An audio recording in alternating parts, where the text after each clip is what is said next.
Efectivamente, Noam Chomsky nació el 7 de diciembre de 1928 en la ciudad de Filadelfia, en el estado de Pensilvania, esto en el país de Estados Unidos. Es hijo del doctor William Chomsky, estudioso de la lengua hebrea, y Elsie Simonovsky, maestra del hebreo.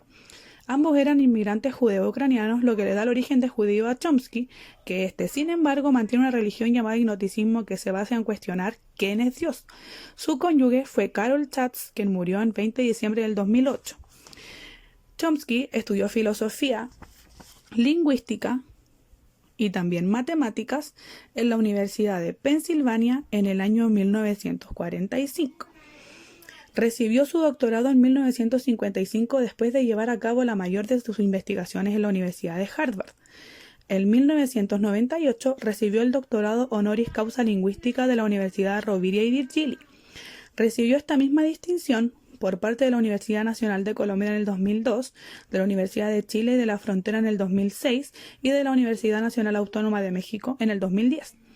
Es profesor del Massachusetts Instituto de la Tecnología desde 1961 y en abril del 2019 es reconocido con el Premio Fronteras del Conocimiento en la categoría de Humanidades y Ciencias Sociales.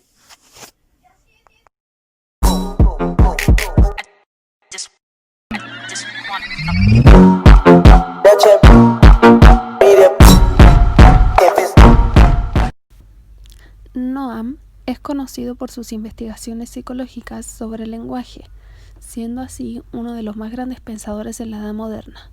Su teoría sobre la adquisición del lenguaje es una de las que más destaca del resto, ya que esta teoría afirma que nacemos con una capacidad innata para hablar y que nuestro proceso para adquirir este saber se basa en aprender las estructuras del lenguaje y la gramática. Esta teoría también se conoce como biolingüística, ya que se afirma la existencia de ciertas estructuras en nuestra mente, que permiten tanto la producción del lenguaje como el hecho de comprender un mensaje, sea cual sea el idioma en el que éste se esté expresando. Según el autor, el lenguaje se adquiere a través de un dispositivo en la mente del ser humano, que facilita el conocimiento de estructuras básicas del lenguaje materno. De esta forma, se crea una relativa similitud en el aprendizaje del lenguaje entre diferentes culturas y la facilidad de aprender el idioma nativo en la infancia. Esto se debe a la capacidad de comprender estructuras del lenguaje comunes como el SVO, que significa sujeto, verbo, objeto, y es una de las formas más fáciles y básicas que ayudan a la adquisición del lenguaje.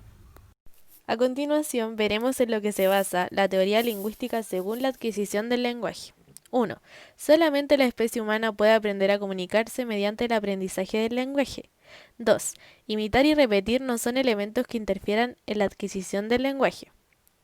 3. Cuando un niño empieza a emitir sonidos, no lo hace por repetición o aprendizaje, sino por la activación de su dispositivo de adquisición. 4. El desarrollo del lenguaje es una propiedad que actúa independientemente de la inteligencia. Esta teoría generó varias críticas, las cuales dicen que no se explica cómo se produce ni cómo se percibe el lenguaje en un ambiente real y cotidiano. Sus estudios se centran en escenarios controlados y reales. Muchos expertos afirman que es una teoría simple y reduccionista, y que no tiene en cuenta factores tan importantes como el aprendizaje y el entorno social. Las pruebas según su experiencia que sostienen esta teoría no son suficientes.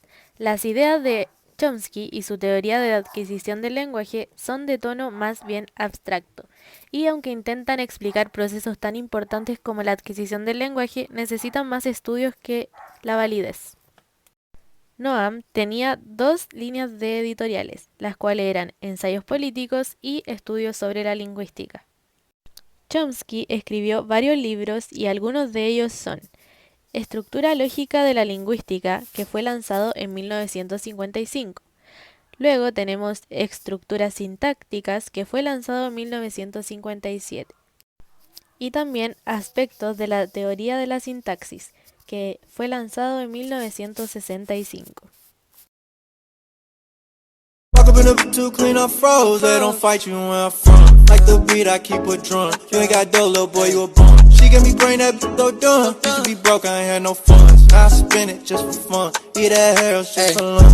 Finalmente hemos concluido que Noam Chomsky fue más conocido por haber introducido un contexto moderno y científico, una visión de la mente y la cognición humana, opuestas al empiricismo.